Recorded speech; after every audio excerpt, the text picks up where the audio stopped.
So, this is a typical termite mound, and this constructed part is what we externally see very well expressed. But if you look at the diameter, where the hill point of this termite mound starts, is telling you of how big the mound is.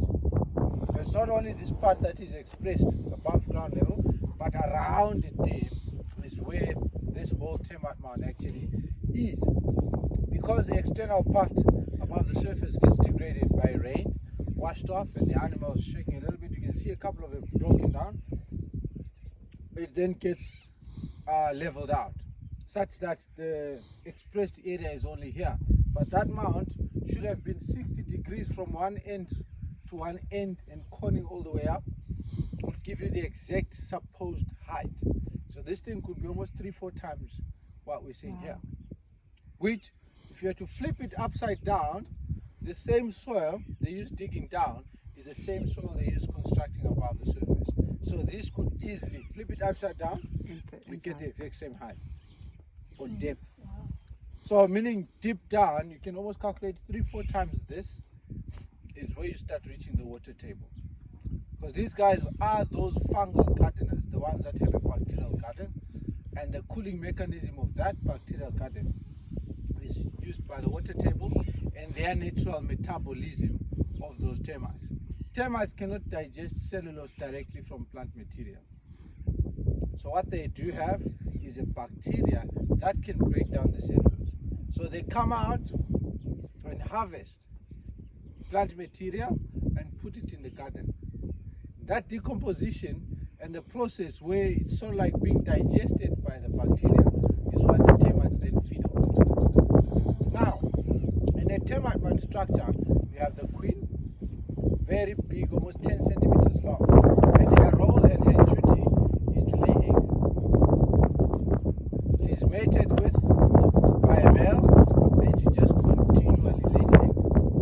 Once they realize we need more workers, she's fed a certain product from the bacteria which induces her to produce eggs that are more workers. Then at a certain time when they realize we don't have enough security, they feed her a certain product again of the bacteria which makes her produce soldiers. So eventually she'll just lay eggs and eggs. That's her role.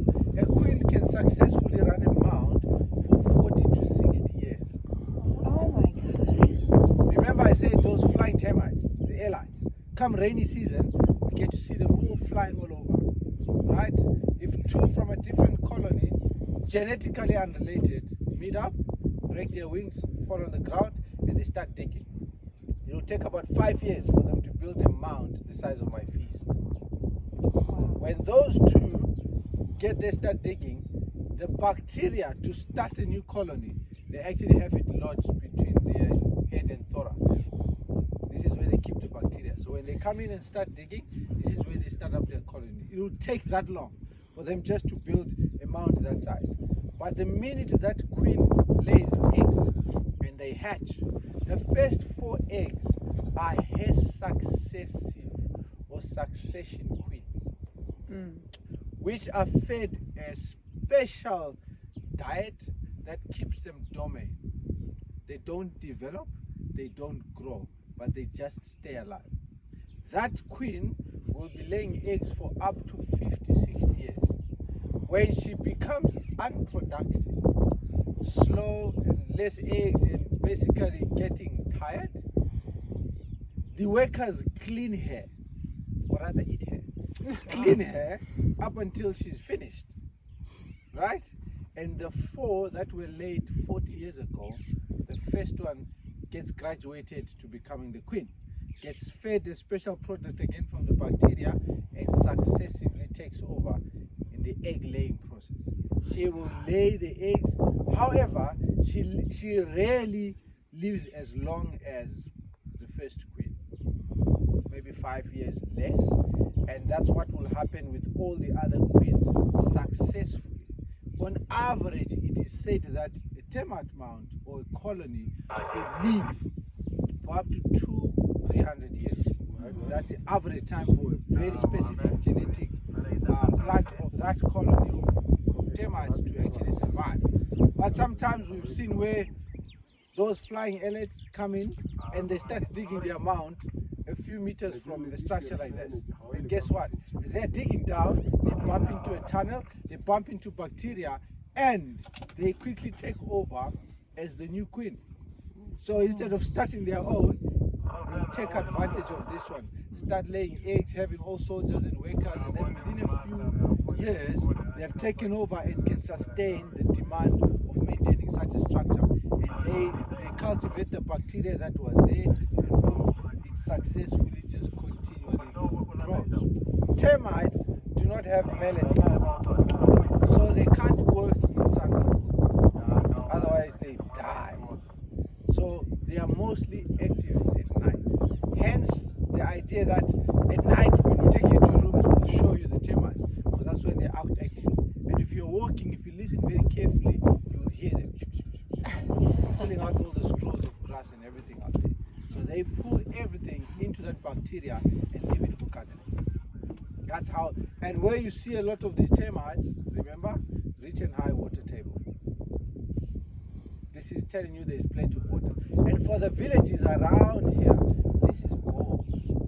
If your field, your cropping field is no longer producing good size corn, you know, the crops, you just come into an abandoned or dead termite mound, harvest the sand and just spray it on the field. Very, very good in rejuvenating the nutrients and the nitrogen content of the organic part and boosts the quality of your produce crop-wise. At the same time, we use this to maintain our huts, you know, those thatched houses. This is what we use to maintain. You just put water, mix it up with water into a paste, and then you saw the lady in the village using her hands. That's how you maintain your structure after every rainy season. So rainy season will come and degrade the standard of your room outside, but after the rainy season, you come back, you paste, and because of the different colors of the termite mound, which exhibit different nutritional content in the soil. Some termite mounds are rich in iron, yes, you get them red. Some are rich in lime, you get them pale and white, and then you get the dark clay. So those different colors are also used when we're maintaining our houses to have decorations and decorate our structures there. So this is gold for us. So when we see them do well like this, we're very, very happy. We've seen a couple of them having trees grow here. Jax did explain that sometimes you get baboons and other animals that come in and perch there, even birds. See the birds come here. They come here and when they poop, they drop the seeds.